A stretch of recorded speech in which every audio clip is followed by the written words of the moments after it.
Good afternoon, folks, and welcome back to another episode of South of the Cheddar Curtain. As always, it's your boy, Devin Hine, sitting across from the Microsoft Teams screen from the man, the myth, the legend, Mr. Lucas Mueller. You want to say hi to the folks, Luke? Hello, folks. Hello, friends. It is a trying time. It is a trying time, and it is so unfortunate that we were unable to fit an episode in between the Bears and the Broncos game, because what a dichotomous experiment that would have been to listen to the tone in between those two shows. That would have been wild. The highest of highs and the lowest of lows. We came off a Bear game. We had Bo Melton score a fucking 50-yard touchdown on them. Unbelievable things occurred in that game, Lucas. And I remember you were texting me in the group being like, Devin, it's all your boys. And I know Bo had that touchdown. I remember that. But the rest, I couldn't tell you. Because it's been blocked out, because I feel like I can't even enjoy that Chicago game after we went to Denver and had front row seats to the Mile High Horror Show. Yeah, the title of this episode, I'm going to tell you right now, will be Rocky Mountain Horror Show. Just that is what it is. Man, what a deflating, season-altering, potentially, loss. And we're not even talking about the actual game yet, right? Just the injuries and the impact it had cost us this game. We were in control. We had everything in front of us, right? It's been talked about a lot, but up by 9, got a 3 and out, had the ball, driving down the field, and we take one deep shot, and then the entire season just unravels in front of us in like 20 minutes of real time. Absolutely wild. Probably the worst. You there. Oh, okay. Just because, all right, honestly, I said it to you pre-show, I could not pain myself to rewatch this Denver game again. So our analysis is not going to be as in-depth as normal, especially because it's all about, the emotion of this game. It's going to be a lot about vibes. A lot about vibes. But when we're talking about this game, the things that we can go through, what you just brought up, that whole narrative is being pounded by Packer Nation everywhere. And I want your take on the whole, we're ahead and we're driving, and you call a first down shot play. Where are you at on this side of the fence? Okay, interesting, because a lot of people, and I've seen a lot of it and heard a lot of what you have, I'm sure, complained about that. Like, what are we doing? Why are we doing that?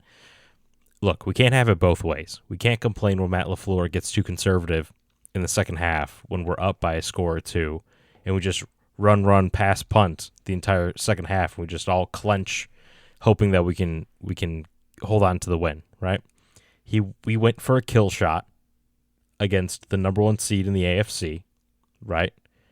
And if we hit it, the game's kind of over, right? With everything going our way. I'm here for it. I don't necessarily love that we're taking deep shots on the best cornerback of the last decade, plus, maybe. Do I love that? Probably not. But overall, I am fine with the aggression. We can't complain if we're too conservative and too aggressive in this case, because we've seen plenty of games under Matt LaFleur where we're in this exact situation. We get ultra conservative and then just hang on for dear life the rest of the game, right? So I'm fine with it. I'm fine with the call, fine with the play. I wish Jordan would have thrown it about a foot further, and we would have been fine. But I'm good with the aggression there. Look, we're going for the kill shot against one of the best teams in the NFL to basically put them out of their misery already in the third quarter. I'm here for that. I'm fine. Game would look completely different if we hit that. So I'm content with the decision we made. Yeah, I thought it was fine. I was no problems. Even more supportive. Like, I would say I was for it, right? Yes, we had them on the run. But what you were saying from the get-go, man, like, how many times have we seen these Matt LaFleur teams go super conservative and just let a team back in it? Mm-hmm. And granted, our defense is playing great to that point. But it's still the number 1 team in the AFC for a reason. They still have Sean Payton. Right. Bo Nix, he's got some magic. You got you got some height at receiver, you got some speed at receiver. RJ Harvey, little Darren Sproles 2.0. Like, yep. You have a great team, defense you're playing against, so you have to take advantage when you can. Exactly. That team, they got some dogs. And despite how well our defense is playing, like, you had to anticipate that at some point Denver was going to catch up, especially with Bo Nix. Like, he's got a little Tebow in him, where sometimes in the first 3 quarters he kind of leaves you wondering, but his stats under 5 to go in the fourth quarter, like, he's lethal. And even Bo early Nix in is that absolutely game, lethal. even early in the game, he was looking pretty good, right? Overall. Oh, totally. Yeah, he was looking pretty good. We had a couple shots that, we should have come down with a couple interceptions, but he was on his A game, without a doubt. So you know that they're going to score points at some point. So I agree with calling the shot play.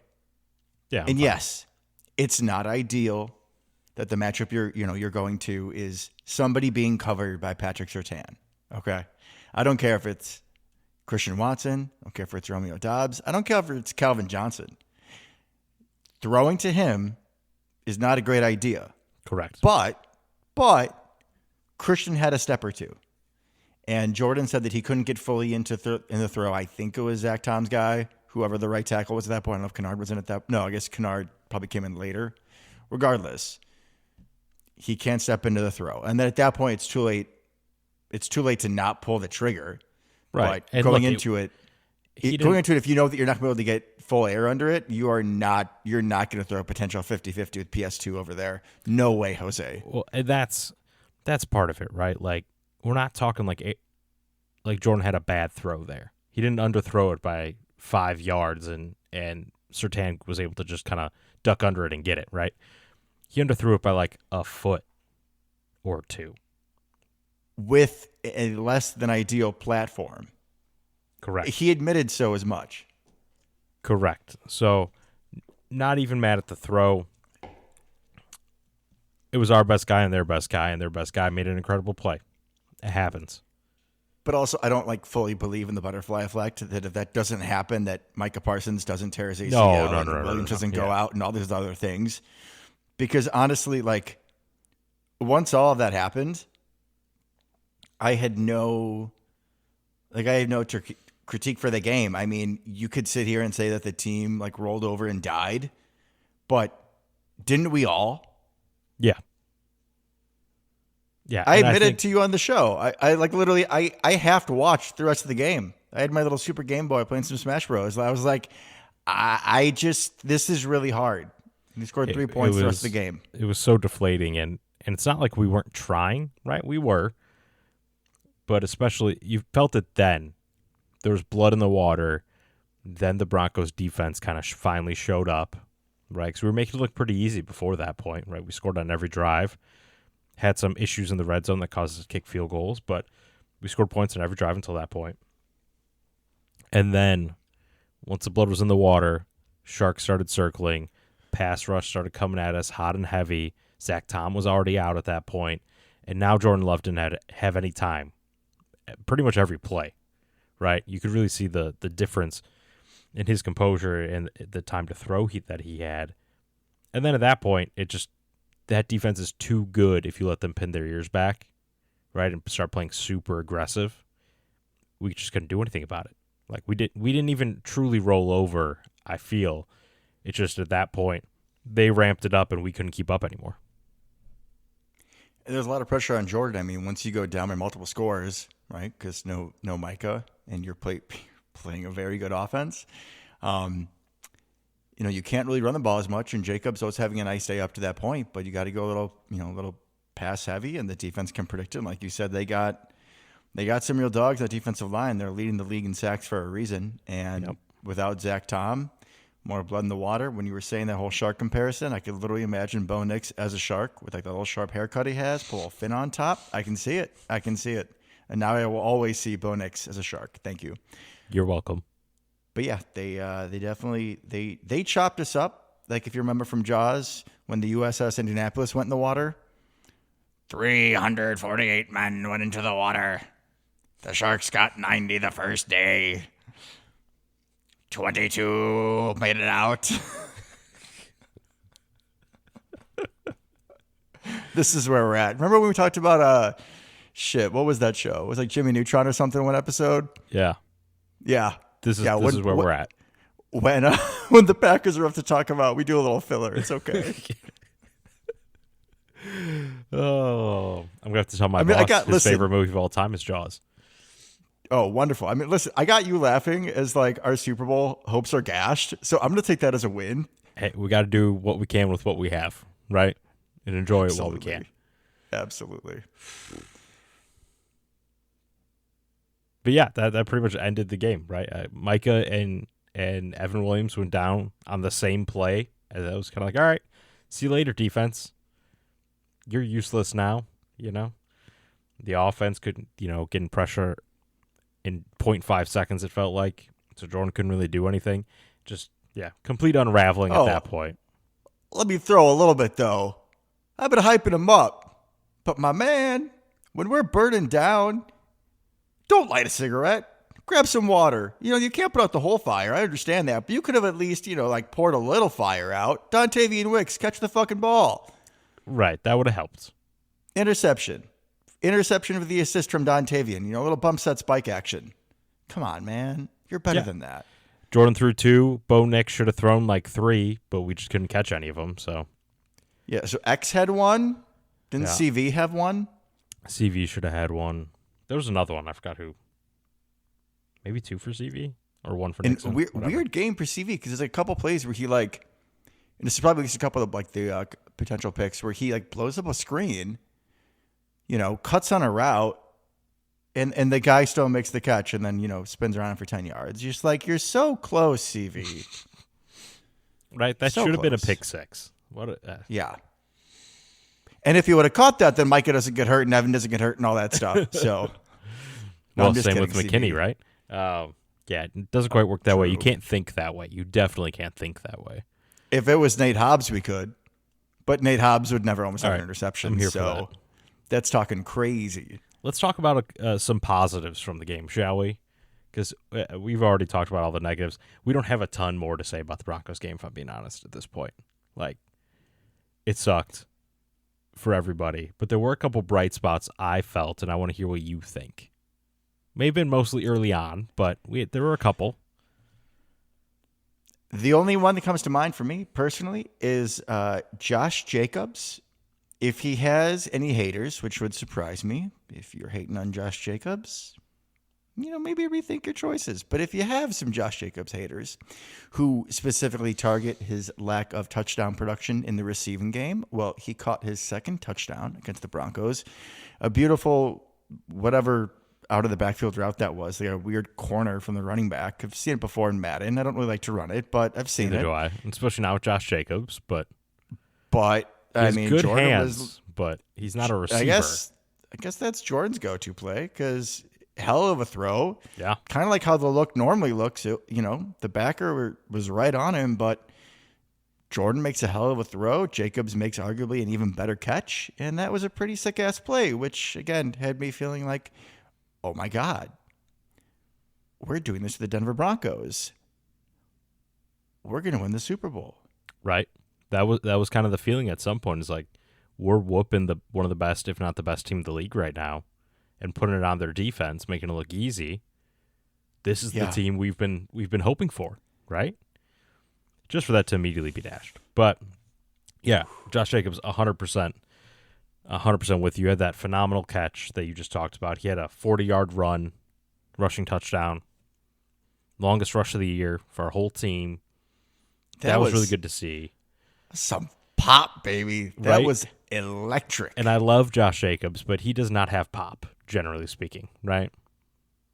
No, he more pops you is more his game. Yeah, and he'll make you miss in the hole and in the phone booth a ton, but that long speed just does not exist. The long speed is not there for Josh Jacobs. So I was shocked by that, but very pleasantly surprised. It was nice that we got the run game going a little bit. He was 12 for 73, Jordan 3 for 29, Chris Brooks 2 for 10. Bo Melton got a carry, didn't go anywhere. But overall, we averaged almost 6 yards a carry as a team. So that's really good, especially against this caliber defense.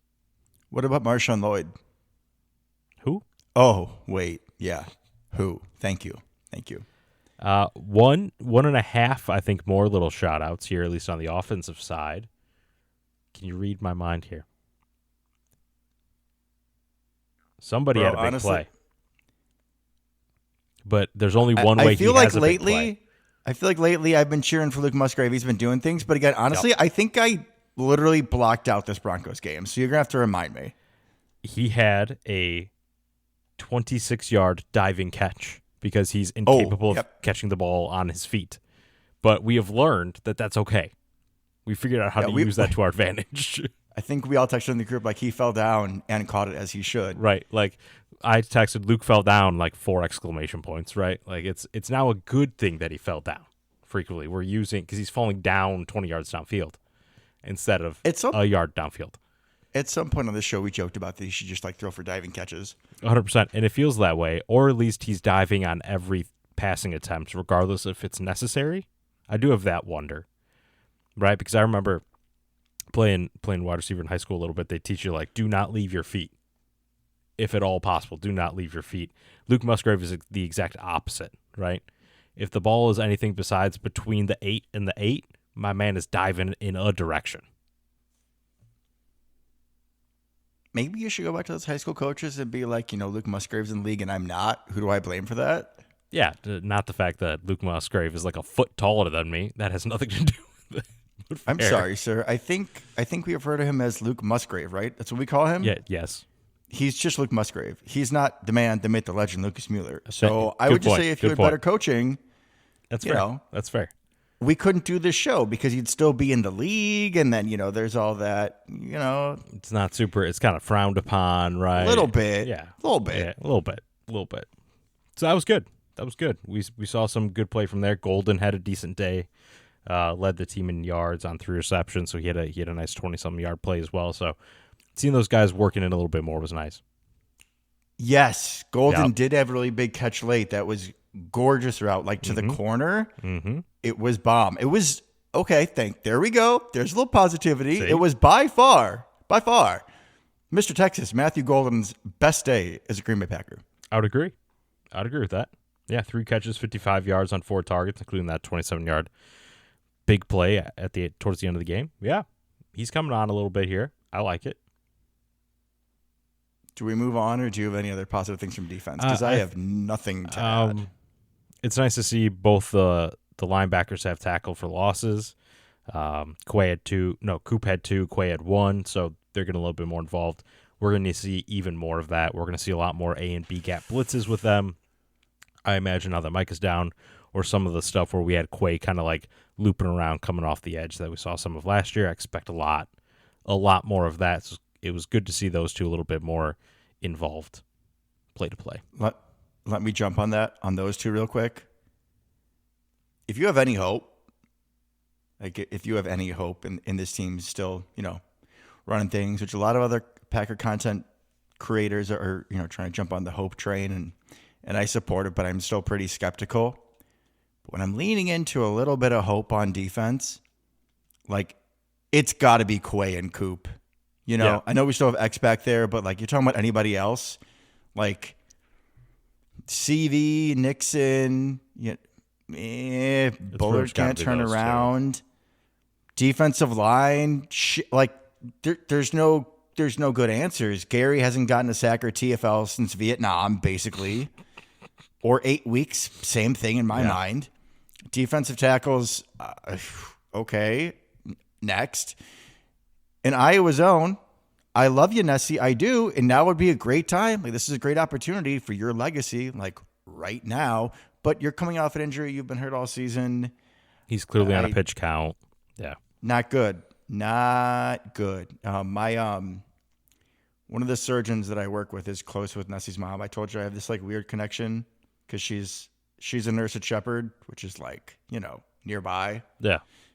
So like our circles kind of like overlap a little bit. And my friend was telling me that she had shown him a picture of Nessie's ankle and it was like fucked. Like, it was bad. And there are few people that I trust more with medical knowledge or football knowledge than this man. He's a brain surgeon. And so like, he's super smart. And when we talk football, when we're talking like Bears Packers shit, it's still like, okay. If I can like talk the talk with a brain surgeon, like I'm doing all right. Yeah, you're doing all right in life. But yeah, so Nessie, I don't know, but like you're talking about guys that can make plays in pass coverage, tackles for loss, defending the run. You can send them under pressure and, sack, strip, fumble. Like, especially with this week against Caleb Williams, it's good. There Those are two a few have to be people. huge. There are a few people that I can trust to take him down. And we literally saw last time against the Bears. It was a comedic shot last time, and now it's like terrible foreshadowing of what's his face? Caleb Williams like rolls out of the pocket to his right. Only to the right. Ever. To the deep ever. He's like Zoolander. He can't go left. Except for the last play of the game, which was good. True. The defensive end that is across from his right tackle. Mm-hmm. So who would be closest to him when he scrambles is Rashawn Gary. Micah Parsons is on the other side. And when he's rolling out to the right, you can see that Gary and Parsons are both in pursuit. And Gary has like a 3 or 4 yard lead on him, and Parsons just like blows by him. It's like a Prius versus a Lamborghini, bro. Like it's not even close. And given that Gary, at least at one time, was like an athletic freak, it's tough to watch. And I get that Micah is the freak of freaks, from his position, but man, Lucas, yeah, talking about Rashawn Gary. I told you that, trying to get up for this episode, trying to find some positivity. I listened to Death of a Season, which is only like 3 years ago, right? Yeah.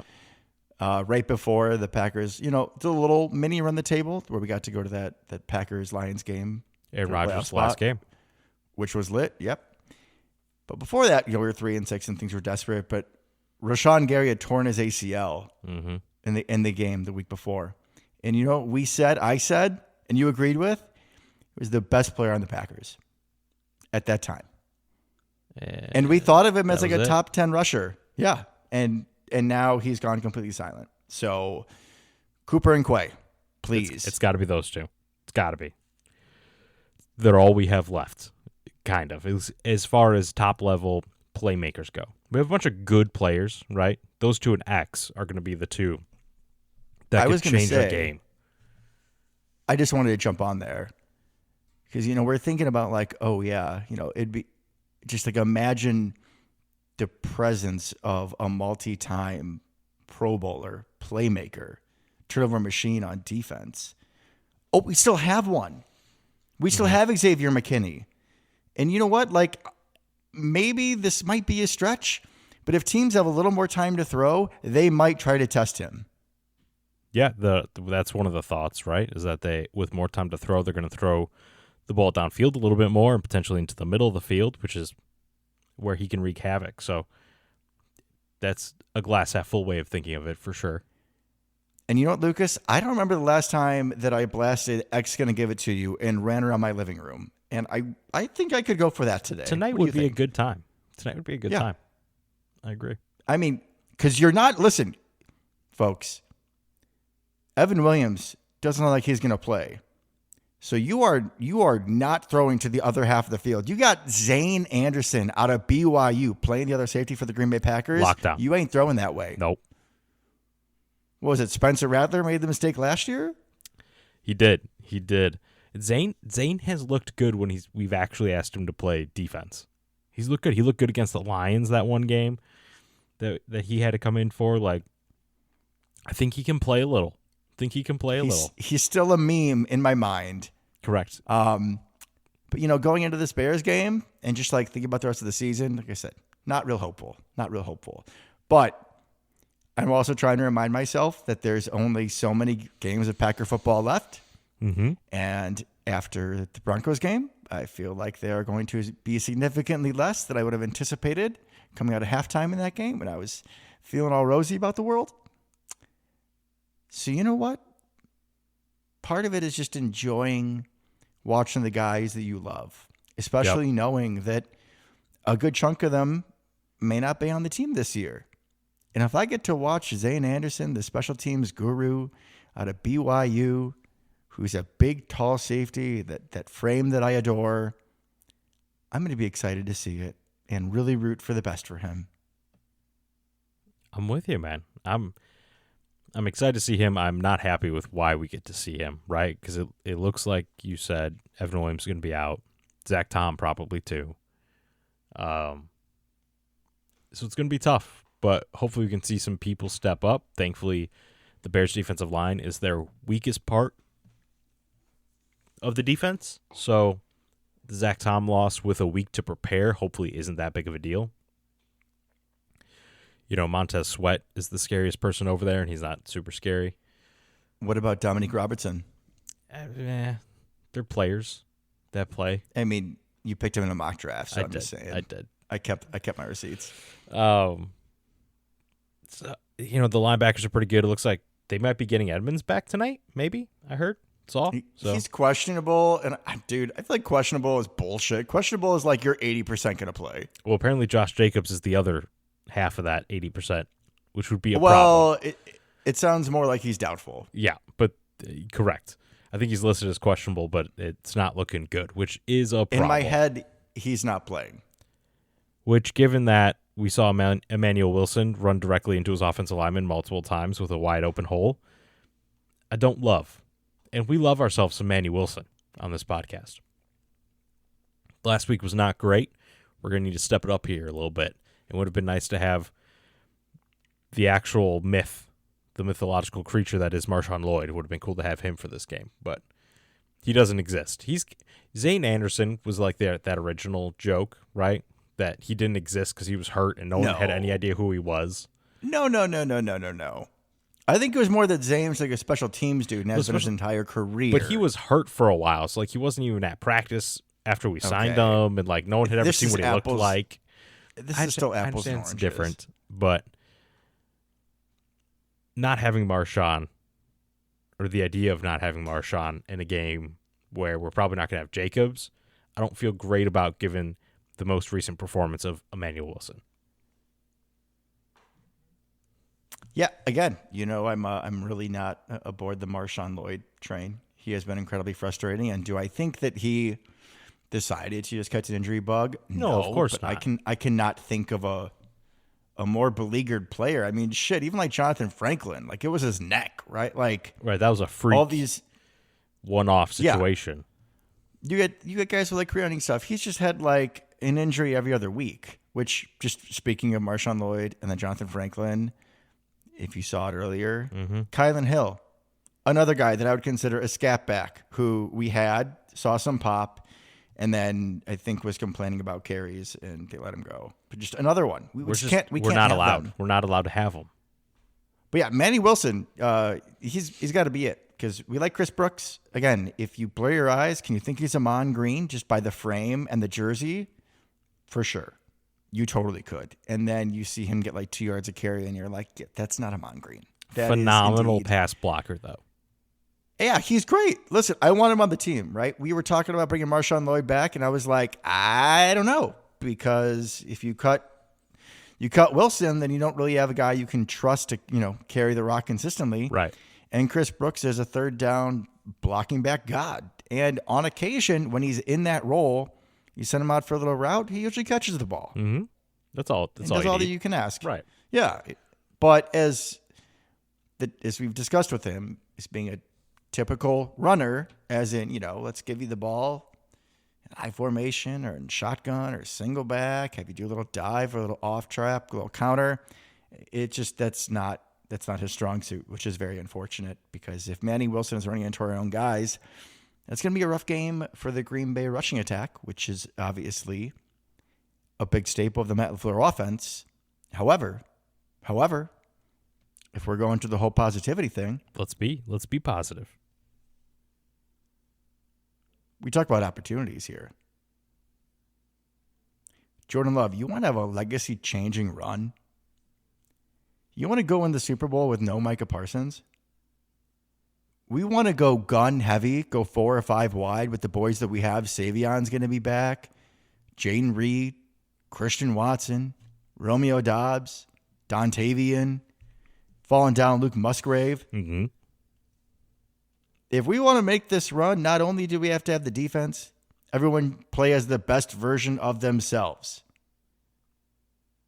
But Jordan's got to be a killer. Mm-hmm. I'm talking 300 plus, 4 tutties. We need to be putting up 30 or 40 a game. But this is the time, Jordan. And last time I checked, it's the Toyota-thon. You got Golden cooking a little bit now. Jaden Reed has looked good overall since he's been back. Yeah, he has. Christian Watson got himself out of the hospital. Looks like he's he back might to play. save the Packers. Looks like he's going to play.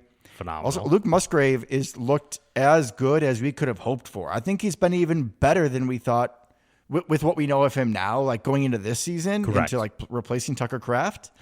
He's been much better than I thought. Agreed. And I think some of that was usage, although they did throw a screen to him. Was that this game? And I was just like, what are you doing? Yeah. Do not ever do that. Poor choice. But I think the usage has been better, and he's been catching the football. That's all I need you to do. Run down there, catch the football. But he's been using that speed, that height, right? I'm with you, man. He's been relatively, I think that's a good way to put it, compared to our current expectations of Luke Musgrave, he's been impressive. Not what we thought when we drafted him, but what we know we have currently. I think that if he had played how he is playing now when he was drafted, like consistently without injuries, we'd be very happy with the selection. Yeah, I'm still not mad at the selection. Yeah. He had some injuries to derail him early and whatnot, and then he just got overshadowed by Tucker Kraft. But he's making plays. That's all I can ask. Exactly. He's not just like a waste of a body on the field, which Correct. I was afraid of for sure. Me too. But we're gonna need a lot of Musgrave. Gonna need a lot of Mr. Fitzpatrick because no Josh Wiley. No. R.I.P. James. R.I.P. our buddy. But R.I.P. James. But also, like, we didn't elevate anybody. So it's just the two. which seems like a bad idea. Or would it actually what I expect will happen? Do we know who's starting at right tackle? No, it sounds like Zach Tom is not going to play, so I would assume it would be Kennard. But there's also this little nightmare in my head. I think he's questionable too. Well, Here's what I'm thinking. Here's what I'm thinking potentially, because Kennard is our sixth offensive lineman normally, right? Are they going to run out Morgan at right tackle so that Kennard can be our sixth offensive lineman and our third tight end? I have had this fear, which is what I was getting to when I said this little nightmare in my head. Yeah, or just with any reshuffling that's needed, that he comes in somehow, either starting at right tackle or as the sixth offensive lineman. Well, as a sixth offensive lineman, that's fine. But one of those two's our third tight end, right? Essentially. I don't want to see him on the field. Who do you want in instead? Today? Who do you want him instead? Because we're going to go six offensive linemen. A decent amount, I bet. Since we didn't elevate another tight end, we're going to use that one of them as a extra blocking tight end, essentially. I mean, he's got to be fine as that, right? Quentin Who else do you want to put in? Bohanna. You want to put our 340-pound defensive tackle out there? I think it's a good idea. I think it's worth a shot. No, Man, no, it's not. You're welcome. No, it's not. Oh man! So what else do we got? We got to have someone who is a less likely pallbearer than Jordan Morgan. I really don't know at this point. Yeah, right. That's why I asked you. I mean, Belton was supposed to be a right tackle, but he's busy playing right guard. So I think it's Morgan. I think it's him. Okay, he's either going to play right tackle pause? or sixth offensive lineman. What backup other linemen do we even have? Like Donovan Jennings? Don't we have a Cooper or something? Oh God, we lost the other Banks, so we only have one Banks now. Yes, and John Williams and doesn't Jacob exist. Monk are hurt. Yeah, is Jacob Monk hurt again too? Because he got hurt last year. I think so. It doesn't really And then matter. we had another He's a center anyways. late round draft pick. Yeah. Well, I mean, if things get really dicey, you can move Sean Ryan back to right guard and kick around. I'm just curious, literally, Kate. I'm hoping we don't. But if there are more injuries, who even is it? And I couldn't come up with concrete answers, and that concerned me. And the fact that you don't know either is very concerning. So hopefully, I think that we reached our injury quota for the next 7 weeks. So yeah, we should be good. Have right? no injuries today, please, universe. I chose the space background for my for the call today, Luke. I saw that. Sure you I saw that. So that was just like a prayer to the universe. Protect us today. Okay, so this is what we got as far as backup linemen. Donovan Jennings, Jacob Monk is healthy, Jordan Morgan. Wow. A lot of depth there. And then also Tommy Bohannon, Quentin Bohannon. Because Glover, Jenkins, and John Glover, Williams that's what I was all thinking out. of. He's on IR. Yeah, he was just the draft pick I was thinking of. From some like weird-ass Southern school with a purple jersey, like Jacksonville State or some shit, right? It's something like that. Georgia State. Georgia State Southern Institute of Technology, and I don't know. You know, like one of those? Yep. Georgia State. All right. I also like how we're just like sprinkling in injury problems as we, randomly talk about position groups. Which is kind of, we did. It makes sense. Something else to say? No, yeah. It makes sense kind of as we go through what things are going to look like, because injuries are such an important part of what we're talking about at this point, right? They affect basically every position group and what the heck the team's going to look like when we go out there. So I was jumping to secondary in my head. Let's talk about defensive line first. Let's work our way back, all right? Because we got some Micah 2.0 is not playing. He's not playing. Yeah. But we got to let the people know that Colin Oliver is not playing, unfortunately. Micah 2.0, our only correct draft pick this year. That guy. But we do have the return of Brendan Cox, which that's something. He brings a little pass rush juice. I don't love him in the run game, but he brings a little pass rush juice. If you recall, he had like the NFL's best block shed or pressure rate. It was one of those statistical vibes for the last like 8 weeks of the season last year. So is he going to replace Micah? No. But is he another good pass rusher that also allows other guys to rest? Absolutely. Yeah, bring him in situationally. Bring him in situationally in like cheetah package or something. Whatever. I'm here for it. It is a win. It's a little win, but it's a win. I'll take it. Obviously, he's not a one-to-one replacement. No one is for Micah, but at least there's another body with some juice coming in. That's good. Well, the one-to-one replacement's still on IR, so Correct. Hopefully he comes back for next week. Here's hoping. We're going to need him to chase around Lamar Jackson. Lucas, full transparency, despite what I just said about Brenton Cox and knowing how efficient he was in the last season, I would have been way more excited to see Colin Oliver. Way more excited. It's because we haven't. We have no idea what this dude looks like. No idea. I don't even know what number he is. I could look it up. 45. That's tough. But you're welcome. Thank you. That's kind of a tough pass rusher number. I don't love that. But we've never seen it before, which is because he's going to redefine the position. Oh, I love that. 45 is going to be retired. You'll be telling your grandkids, "Oh, I remember when when I said it was an ugly number, and Devin told me I was wrong." I think I'd be more telling them, be like, "Hey, I said we were going to draft him, and we did." But so That's exactly what you'd be telling 100%. I'm fascinated to see what he looks like on a football field, because I didn't really watch it. Obviously, we watched some college stuff leading up to the draft, but didn't really see him in college in like a live game situation. Didn't practice at all until like 2 weeks ago, right? No preseason games. We have no idea. I'm going to guess 2 arms, 2 legs, a Packers jersey wearing 45. There's a good chance. But yeah, he could be anything, or he could be terrible. We have no idea, but it's fun it'll be fun to figure out when he eventually gets back on the field. Like you said, hopefully next week. And what we do know about him, he's like a pure speed rusher. He just Correct. flies by people. Which is kind of would be helpful the next 2 weeks, for sure. Totally. But if you can get a little spin move going, right? Because if you're just speed, then people can cut you off. But then, like, if they don't know you got that spin and you break back inside, you're giving a quarterback a hug a little before Valentine's Day. Colin Oliver, I appreciate you, man. I could see it.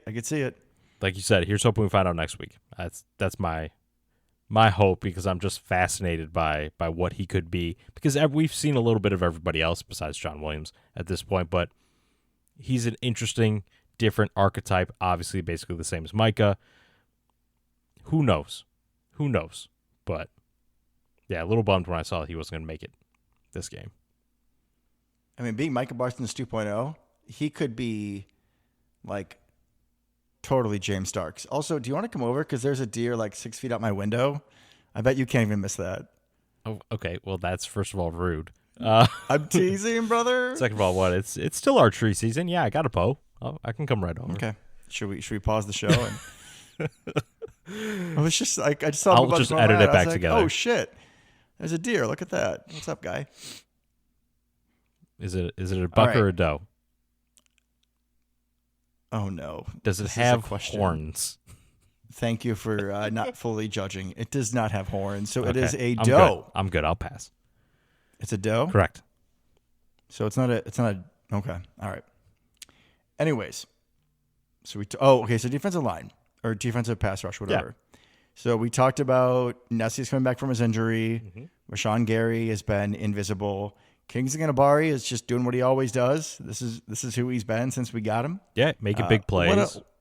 One of the first SOTCC accurate mock draft picks. I'll always bring it back. As you should. University of South Carolina's own Gamecocks, which was always the rival growing up because my family went to Clemson. But hey, it is what it is. You're still family. He's been solid. Mm-hmm. Baron Sorrell, I believe, was not active last week. Correct. I imagine he will be, but who knows? We've seen a few flashes, but nothing crazy. I mean, like useful, and it's not like it's a wasted position, right? Right. Which is all that we're asking for. Yep. And I think that's it for defensive end. Agreed. At tackle, interesting that the past 2 weeks we have deactivated Nazir Stackhouse. Quentin Bohanna, our sixth offensive lineman, has also been deactivated, but we have played Riley, whatever his name is from the Giants. Yeah, Jordan Riley. He, as per Andy Herman, looked fine last week. I couldn't tell you because blacked out from trauma, not from alcohol. Although I could have and should have, I did not. I did not. Good for you. But, I mean, again, still not great. You know, part of me is curious to the idea of activating Bohannon, and I hate to say it because we love him, but like maybe deactivating Carl. But Carl starts. Because it's just, my thought is that like, okay. It's Carl and Wooden. Those are the two starters. Hear me out, though. Hear me out. Post Devontae Wyatt, like, do either of them, and I guess more so talking about Carl, like, does he get off of blocks well and make plays in the running game? Not really. And just my thought with that is that, okay, that if you have Bohannon in there instead, he should be at least more capable to eat up a double team so Cooper and Quay can be free. That's where my head's at. They're just going to run with two of each kind, I think. So the slightly more pass rush disruptive group of the two is going to be Carl Brooks, Warren Brinson, and then the more run-focused one is going to be Wooden and whatever large human they want to put back there, whether it be Stackhouse, Riley, or Bohanna. That's how they're going to do it. So that way each person has a backup. I think you're right. With the roster gymnastics, though, because Josh Wiley's out, we might be able to sneak another one in. I wouldn't be surprised if that's where we take one more. I'd be here for that, especially coming up against the Bears. Looks like DeAndre Swift's going to be in, so they're going to run the ball a ton. They would have anyways, but they're going to run the ball a ton. You're going to need to rotate those big boys. Just speaking about Warren Brinson, you know, I didn't know. Dude's 6'5". He's big. He's big. Love that. Linebacker position is pretty unaffected. Yeah, they're good. As we said, we need them to step up, but they're good. I mean, also, it's just like thinking about the season or in review and whatnot.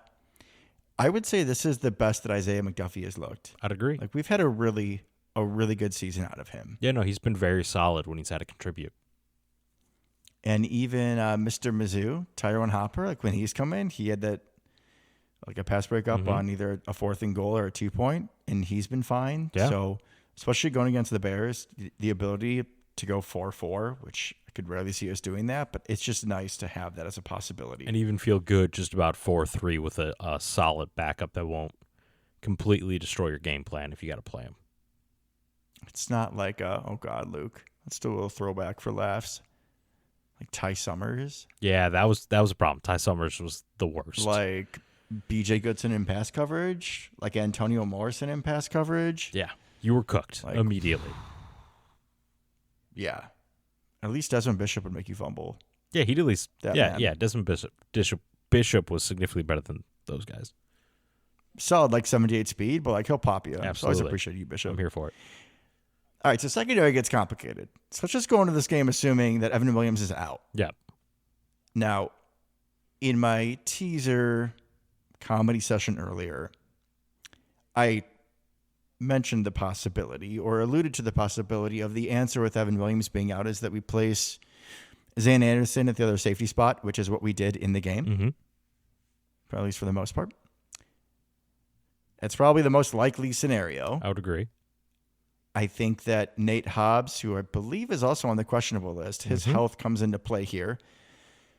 Because instead of doing that, you could move Javon Billard back to safety full time, and then you could have Valentine and Nixon on the outside with Nate Hobbs in the slot. I've heard some people also discuss that if you could still run that way and then move Katana Ladapo or Zane into the slot to play like how Bullard plays it, almost as a third safety kind of look, big slot. Big slot. Yeah, I doubt it would be Catan. I don't really think we've seen him on defense. I think for like 4 snaps. I think it's more likely Catan would play true safety. Really? Yeah, I do. Okay. I'm not saying I think that's going to happen, but I think that's more likely than putting him in the slot. You think he's that rangy, bro? Because he feels just like a box defender to me. Oh no, I think that you would use him much more like a box, true strong safety. Okay, I would rather have him in a deep zone than playing man on a slot receiver. I'll give you 100%. that for sure. But like, I feel like if you're going with, you can't be predictable, right? But I think if you're going to go with a 3 safety look with a sub ideal athlete in the slot as a safety, you'd probably go more zone look. Yeah, 100%. Which I would think you would prefer Catan to be in a zone around the line of scrimmage as more of a box defender than having him take a deep half. I don't disagree. I don't think we have any proof that they would ever put him in the slot. Fair. If he's going to go on the field, I would prefer him not to be a deep safety. I suspect. I would much rather have Zane in a deep safety. I think it's going to be Zane at this point. Deep safety, and Bull and Hobbs probably do some sort of rotate snap count situation in the slot. That's my guess. Can we just do like a silly design where we have like 2-man, all of them on the field? Which for those at home, 2-man, man coverage on eligible receivers with a 4-man front and 2 safeties over the top. Mm-hmm. Covering Here's deep zones. Twist. They cut the field covering in half. Deep zones. Yeah. So you have Zane and McKinney back there. Mm-hmm. When they call hike, you flip them. So they think they're throwing to Zane, and X is there. Bold strategy. Oh, they would never think to throw at Zane, Oh. So. But he would still catch it. He would still catch it because he'd flip to the other side. There we go. Because he's insane. He looks exactly like every time I decided I should make a secondary player in Madden. He looks exactly like the created with like the visor and the all the stuff he wears and everything. I'm like, this is exactly what I look like when I do like Road to Glory in NCAA as a safety, like 100%. Oh, it's perfect. And he's also, not going to lie, he is an ideal like budget user. Because he's 6'2", he's like 67 overall, because his awareness is shit, but if you user him, your awareness better not be shit. He's got like 92 speed, 93 excel, like Zane Anderson. Step into my office. Hello, sir. Absolutely. How you doing? I'm here for it. All right. But that's the safety room. Or the secondary as a whole. I would like, it'd be cool if it was a real thing, not just an enigma to see Bo Melton on defense, but that doesn't really happen. No, and it doesn't look like it will this game either. I mean, Kamal hadn't. Listen, if they wanted to somehow have a shuffling around where Kamal Haddon's getting snaps over Nate Hobbs, at this point, I wouldn't say no. But we'll see how they play it. A few options. I tend to agree that I think that it'll be Bullard still in the slot and Zane and X back deep. Yeah, I think that's the least moving pieces. Everything else gets to stay the same. Really wish we had Evan for this game, though. His run defense is phenomenal. Well, and he had basically an interception that was robbed by the refs. Mm-hmm. Him and Luke both got screwed by the refs against Chicago last time. They did, because somehow Evan Williams had that interception/fumble recovery that never hit the ground, and they called it incomplete. Like, I will never understand how that happens. And Luke Musgrave was falling down when he caught the ball, which is like his natural habitat. Correct. Like, you're gonna They just don't know his game, apparently. They didn't know his game yet. You gonna do that? Like, step up your game, refs. You Correct. suck. All right, Puka.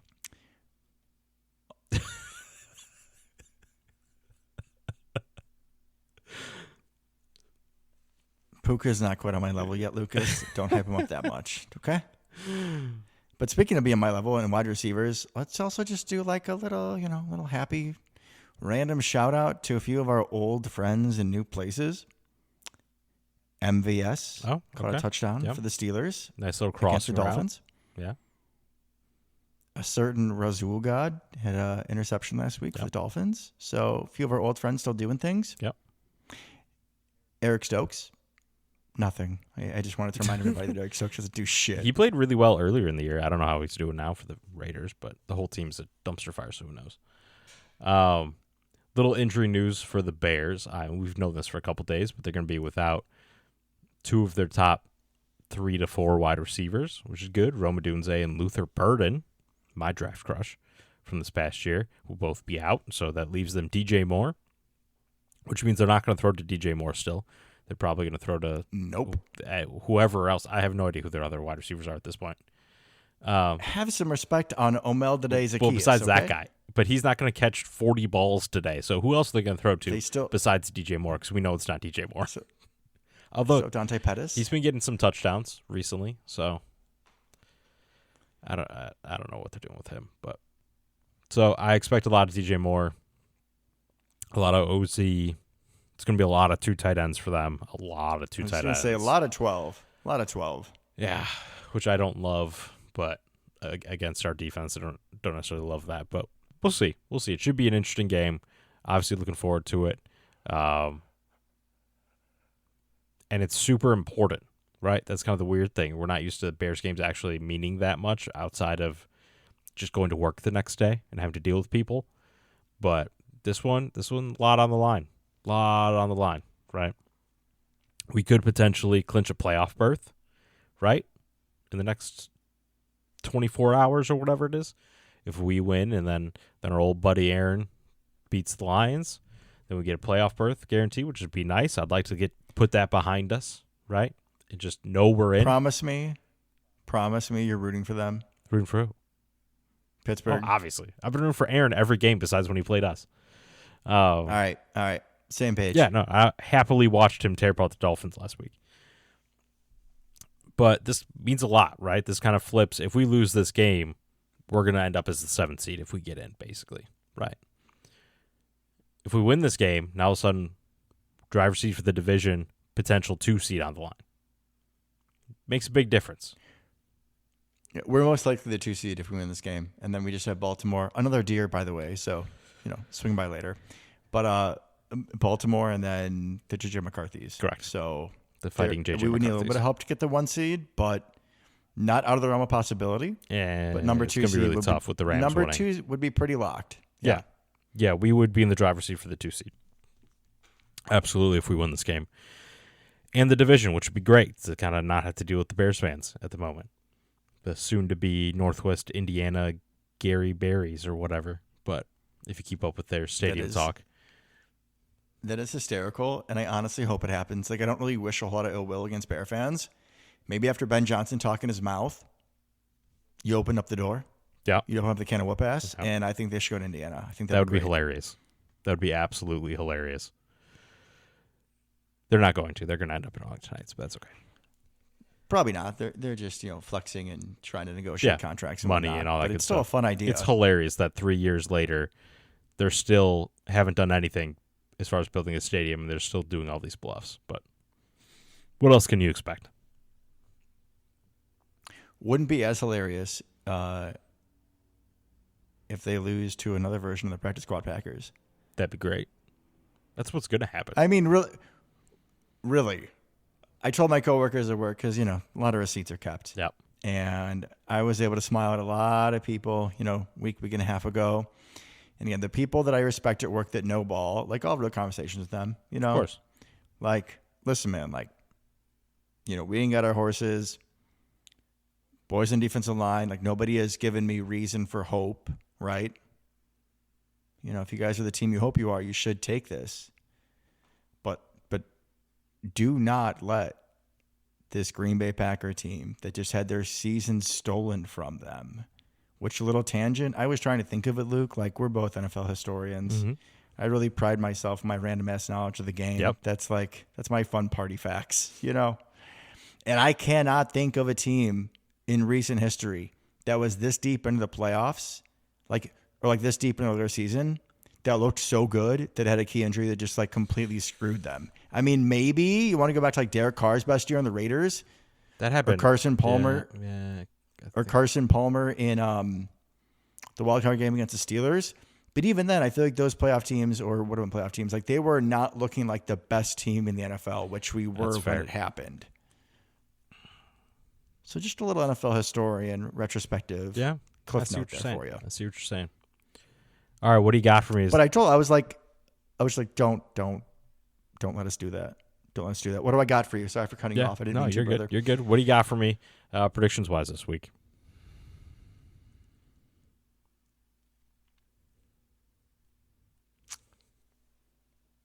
The pass rush hasn't shown like it's going to be enough. Our secondary has been spoiled by Micah Parsons. As your co-host once said, if the horses stumble, the carriage will suffer. Josh Jacobs may not play. Zach Tom may not play. But in the words of Mr. Aaron Nagler, friend of the show, kind of, at least coworker, at least, same field of the show. So, some of the greatest Packer moments in our lives, me and you right here, Yep. in our lives, have been from when they thought they didn't have a chance. And I know that Micah's gone, and I know that Evan isn't playing, but we got one of the best safeties back there in Xavier McKinney. You got two Velociraptors at Quay Walker and Edgerrin Cooper. You got J-Lo. You got too many receivers for me to remember all their names because they're so goddamn good. And E-Man will remember what a hole is. You got the Mountain playing right guard. So there is no reason for me to have hope in this game. But if you think that I'm going to bet against the boys coming out swinging and reminding everybody who the Kings NFC North are, who we are here at South Edge of the Curtain, representing our people, you'd be out of your goddamn mind. 27-24 Pack. I don't know how. I don't know why. But I now need to say how and why because I need to get statistical predictions. So Luke Musgrave, 1 touchdown. Okay. Yeah, I was thinking about going there. I like it. And then, I don't know if this is like a parlay or whatever. Okay. Ooh, magical words. Between Rashawn Gary, Brenton Cox, and LVN, 2 sacks. Oh, 2. Okay. I like that. Between all of them combined, but that would be a good day. I'm not expecting y'all to come out and get 5 sacks in your opportunity. That'd be great. I'm not anticipating that. Just everybody do a bit more. And if we all play at our best, if you think about these players, you think about the team that we have, you think about the guys that we have and what we have seen from them being good, if we can be the good versions of ourselves, then me and you can go into work on Monday smiling. I love that. All right, you said 27-24, correct? I'm good. Probably should have thrown more points on there, so my bad. It's okay. I'm going to. I'm going to go 31-21. All right. Oh. 31-21. us, obviously. I wasn't even going to ask. I'm going to go Quay Walker sack. So I think we're going to bring him off the edge a little bit here. And let's go.